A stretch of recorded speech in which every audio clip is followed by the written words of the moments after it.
U.S. Representative Haley Stevens has officially launched her campaign for Michigan's open U.S. Senate seat, making her a front-runner for the Democratic nomination in a race that is already shaping up to be fiercely competitive. Announced on April 22, Stevens' candidacy comes as the state prepares for a significant political shift following the retirement of Senator Gary Peters. Stevens, who represents Michigan's 11th congressional district, has established herself as a prominent figure within the Democratic Party, especially due to her background in manufacturing and her pivotal role during the 2009 auto industry rescue. She was instrumental in developing strategies that helped save General Motors and Chrysler, earning her a reputation for being able to navigate crises effectively. "My life has been defined by moments when Michigan is either in crisis or facing a whole host of uncertainty," Stevens reflected in an interview. With current economic pressures exacerbated by the Trump administration's shoot-from-the-hip tariffs, she sees her experience as crucial in advocating for Michigan's jobs and industries. Stevens' entry into the Senate race positions her as a strong contender thanks to her extensive campaign experience and strong fundraising capabilities. She previously flipped a Republican-held district in 2018 and has shown resilience in subsequent elections, securing victories in challenging races. "Just as I did when I worked on the U.S. auto rescue and put up my hand to serve Michigan, I am putting up my hand once again," she stated, reinforcing her commitment to the state's economic well-being. While Stevens appears to be the early favorite, she is not without competition. The Democratic primary already includes notable figures such as State Senator Mallory McMorrow and former Wayne County Health Director Dr. Abdul El-Sayed, with others like State Attorney General Dana Nessel and former House Speaker Joe Tate potentially joining the fray. Stevens' congressional experience and legislative achievements, including her work on semiconductor manufacturing initiatives, may give her an edge over these challengers. In the broader context, the political landscape in Michigan is evolving. The state has not seen a U.S. Senator who has not previously served in the House since 1994, and Stevens' solid track record could resonate with voters who are increasingly concerned about economic stability and job security. The last Republican Senator, Spencer Abraham, won his seat in a time when the political dynamics were markedly different. Recent narrow margins in elections, particularly the close race between Republican Mike Rogers and Democrat Elissa Slotkin, indicate that Michigan is becoming more competitive. Stevens' background as a native Michigander, having grown up in Rochester Hills, also plays into her narrative. In a campaign launch video, she emphasized her ties to the state, showcasing her pride in Michigan's automotive heritage and addressing the potential impacts of current political decisions on the local economy. With direct criticisms aimed at both Trump and tech mogul Elon Musk regarding their policies, Stevens positions herself as a defender of Michigan's working families. Donald Trump says he couldn't care less if auto prices rise. "Well, as someone who has spent my time in Congress fighting for Michigan jobs, Michigan families, and Michigan workers, I couldn't care more," she asserted. However, her alignment with the centrist wing of the Democratic Party may present challenges, particularly from younger voters and members of Michigan's Arab American and Muslim communities who are seeking more progressive stances on issues such as foreign policy. This demographic has expressed dissatisfaction with the Democratic leadership's response to global conflicts, notably in Gaza, which could influence their support in the primary. In a competitive race that reflects broader national trends, Stevens' campaign will likely focus on grassroots engagement with a commitment to connecting directly with voters across Michigan. "I plan to campaign everywhere in the state, going into neighborhoods, knocking on doors and connecting with the voters," she promised, signaling her intent to maintain a personal touch in her outreach efforts. As the election cycle progresses, all eyes will be on Michigan, where the dynamics of this Senate race could have significant implications not just for the state, but for the balance of power in the U.S. Senate. With Stevens' candidacy igniting interest in her campaign strategy unfolding, the coming months will reveal how effectively she can navigate the complexities of both the primary and the general election landscape. As the political landscape in the United States continues to evolve, particularly following the recent electoral defeat of Kamala Harris by Donald Trump, Democrats find themselves at a crucial juncture. The party is grappling with the implications of their loss and is seeking a path forward amidst increasing internal strife and external challenges. The echoes of the Gilded Age, a period marked by immense economic disparity and political upheaval, resonate strongly in today's environment, prompting political analysts to draw parallels between then and now. The Gilded Age, spanning from roughly 1870 to 1900, was characterized by rapid industrialization, a surge in immigration, and significant debates surrounding economic policies. Political scientists often refer to this era as the party period of American history, during which party identities were deeply embedded in societal discourse. Democrats traditionally rallied around states' rights and limited federal government intervention, while Republicans advocated for a more centralized authority to foster industrial growth. This ideological divide not only shaped party strategies but also influenced electoral outcomes. Historically, the Democratic Party faced challenges in unifying its base, particularly evident in the elections of the late 19th century. Their struggles culminated in the disastrous 1896 election, where internal conflicts over monetary policy and economic strategy severely weakened their position. Democrats, under the banner of populist candidate William Jennings Bryan, adopted a pro-silver platform appealing to laborers and farmers who sought economic relief. In contrast, Republicans remained cohesive, supporting the gold standard and benefiting from a well-organized campaign led by William McKinley. This election solidified Republican dominance for the next 3 decades, a fate Democrats are eager to avoid repeating today. As Trump embarks on his second term, the Democratic Party is faced with similar issues of fragmentation and disunity. Many within the party are questioning how to effectively combat the Republican narrative, especially as Trump has drawn comparisons between his presidency and the tumultuous Gilded Age. Recent commentary suggests that Democrats must learn from the past, particularly the internal divisions that led to electoral failures. Political scholar Adam M. Silver emphasizes that the Democrats' inability to present a coherent strategy has hindered their capacity to mobilize voters and attract new support. The current political environment reflects a complex interplay of economic concerns and social divisions. Trump's presidency has been marked by a sharp increase in political polarization, with his administration often resorting to divisive rhetoric to galvanize his base. This has raised alarm among Democrats, who fear that without a unified front they risk further alienation from key voter demographics. Historical analysis indicates that the Gilded Age's political dynamics, characterized by regional loyalties and factionalism, could serve as a cautionary tale for the Democrats as they navigate their post-election landscape. The lessons from the 1896 election are particularly poignant as Democrats seek to regroup and redefine their identity in a rapidly changing political climate. The party must reconcile its various factions and present a united message that resonates with a diverse electorate. If they fail to do so, they may find themselves facing a prolonged period of Republican dominance similar to what transpired following the events of the Gilded Age. Looking ahead, the path forward for the Democratic Party remains uncertain. The implications of their recent electoral loss are profound, and the need for strategic coherence has never been more pressing. As they reflect on historical precedents, the focus will likely shift toward building a robust coalition capable of addressing contemporary challenges while avoiding the pitfalls of the past. The coming months will be critical for Democrats as they attempt to forge a new identity that not only appeals to their traditional base but also attracts new voters in an increasingly polarized landscape.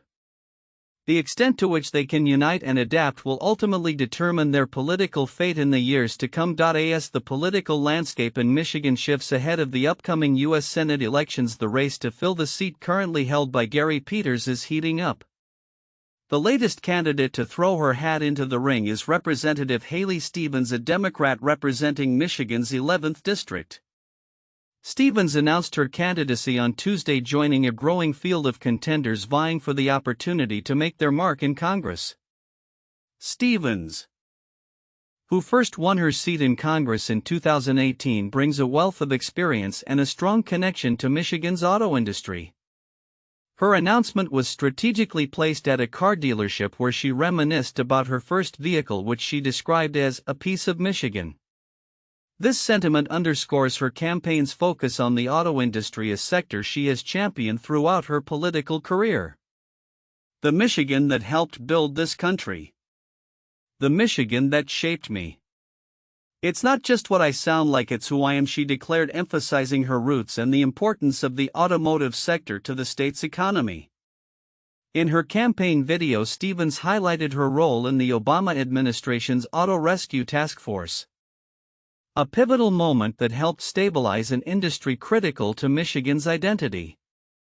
She also took the opportunity to criticize the economic policies of former President Donald Trump and tech mogul Elon Musk, arguing that their tariffs have negatively impacted Michigan's manufacturing landscape. Stevens is not alone in her pursuit of the Democratic nomination. State Senator Mallory McMorrow and former Wayne County Health Department Director Abdul El-Sayed are also in the running, creating a competitive primary race that reflects the state's evolving political dynamics. This competition comes at a time when Michigan has increasingly leaned Democratic, particularly in suburban areas like those Stevens represents. The significance of this Senate race extends beyond party lines. Michigan's status as a swing state means that the outcome could have substantial implications for both parties in the upcoming midterm elections. Historically, the state has not sent a Republican to the Senate in decades, but changing demographics and voter sentiments could challenge that trend. With Republican Mike Rogers also announcing his candidacy, the race is poised to attract considerable attention and financial backing. As the campaign unfolds, candidates will need to navigate the complexities of Michigan's political landscape, where economic issues, public health, and the ongoing fallout from the COVID-19 pandemic remain top of mind for voters. With multiple candidates already in the fray, the primary promises to be a battleground of ideas and strategies, setting the stage for what could be a pivotal election year in Michigan. Looking ahead, the developments in this race will be closely watched, not only for their immediate impact on Michigan but also for their potential to shape the national political narrative as parties prepare for the broader implications of the 2026 elections. As candidates refine their messages and strategies, Michigan voters will undoubtedly play a crucial role in determining the future direction of the Senate and the policies that affect their daily lives. In a pivotal moment for American politics, the 2024 elections have significantly reshaped the landscape of the U.S. House of Representatives. Following the presidential race where former President Donald Trump secured his second term, the focus has now shifted to the lower chamber of Congress. As of the latest updates, Republicans have claimed 213 seats while Democrats hold 204, leaving control of the House hanging in the balance as 218 seats are needed for a majority. Key races remain uncalled, particularly in states such as Alaska, Arizona, and several districts in California, where the final outcomes could influence legislative priorities for the next 2 years. The stakes are high, especially with Trump set to be sworn in on January 20, 2025. His administration's agenda will likely depend on the Republican majority's ability to navigate a fragmented House. Trump's victory has energized Republican efforts to solidify their majority in both the House and Senate, with the latter now under GOP control as well. This dual power could enable a more aggressive implementation of the party's legislative goals, particularly in areas where they have faced opposition in the past. As the dust settles from the elections, the state of Louisiana has emerged as an unexpected powerhouse in the House.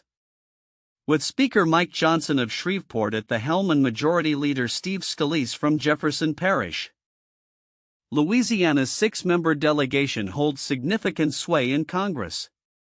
Political science expert Pearson Cross remarked, "It's an unprecedented amount of power. Louisiana is punching way above its weight."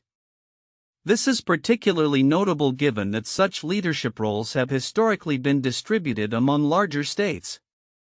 Johnson's recent fundraising prowess, highlighted by a record $24 million raised in the first quarter for his Grow the Majority Committee, underscores the strategic importance of his leadership.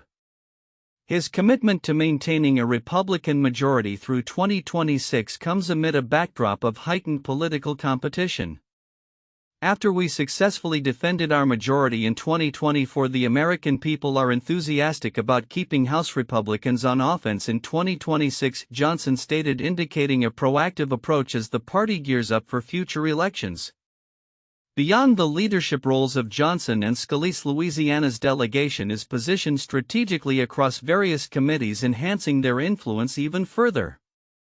For instance, Clay Higgins chairs the House Oversight Panel's Subcommittee on Federal Law Enforcement, while Julia Letlow sits on the Appropriations Committee, a critical position for overseeing federal funding. Their collective presence not only amplifies Louisiana's voice but also illustrates the state's ability to leverage its limited representation for maximum impact. As the political landscape continues to evolve, the implications of the 2024 election outcomes will resonate beyond the immediate future. The uncalled races will play a crucial role in determining legislative dynamics, while Louisiana's newfound clout could redefine power structures within the House. With both parties bracing for an intense legislative session ahead, the next few months promise to be critical in shaping the policies and direction of the federal government.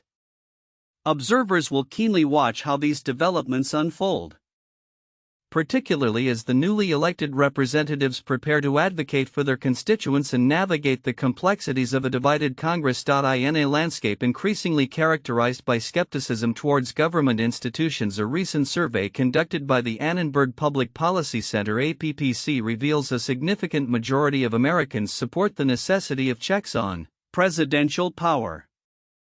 As the nation continues to grapple with political polarization and declining trust in its institutions, the findings underscore a collective call for accountability among the three branches of government. The APPC's Institutions of Democracy survey, which included responses from 1,363 U.S. adults between March 6 and 16, 2025, uncovers a striking sentiment. 60% of respondents believe the country is heading in the wrong direction, while a slim majority of 54% predict a worsening economy in the year ahead.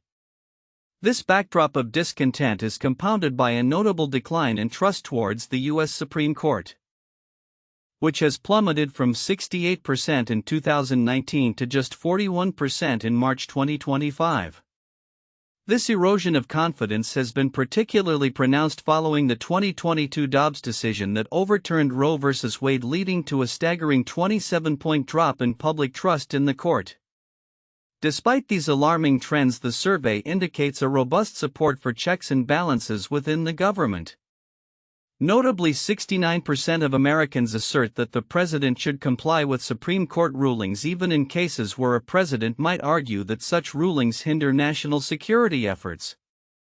Matt Lewandowski, director of APPC's Institutions of Democracy Division, remarked, "Americans do not think the president should have the ability to act unconstrained by the courts and Congress," emphasizing a bipartisan consensus on the necessity of judicial oversight.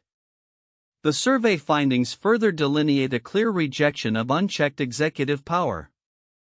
Two-thirds of respondents oppose the notion that a president could ignore court rulings perceived as infringing on their constitutional authority, while 67% disagree with the idea of a president appointing judges without Senate consent.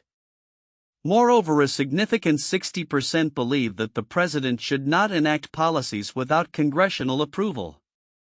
This widespread sentiment reflects a deep-rooted understanding of the fundamental principles of democracy among the populace.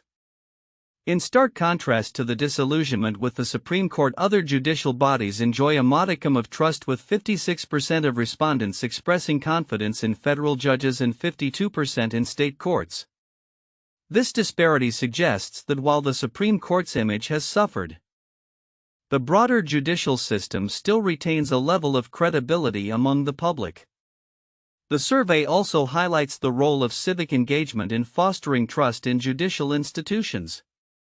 Participation in jury service has been linked to increased perceptions of the court's legitimacy, yet fewer Americans report being called for jury duty in recent years. Data indicates a decline from 41% of Americans being summoned for jury duty in 2020 to just 35% in 2025, which correlates with a significant reduction in the number of jury trials nationwide. As the public grapples with these complex issues, the APPC's findings serve as a reminder of the ongoing need for a balanced government structure.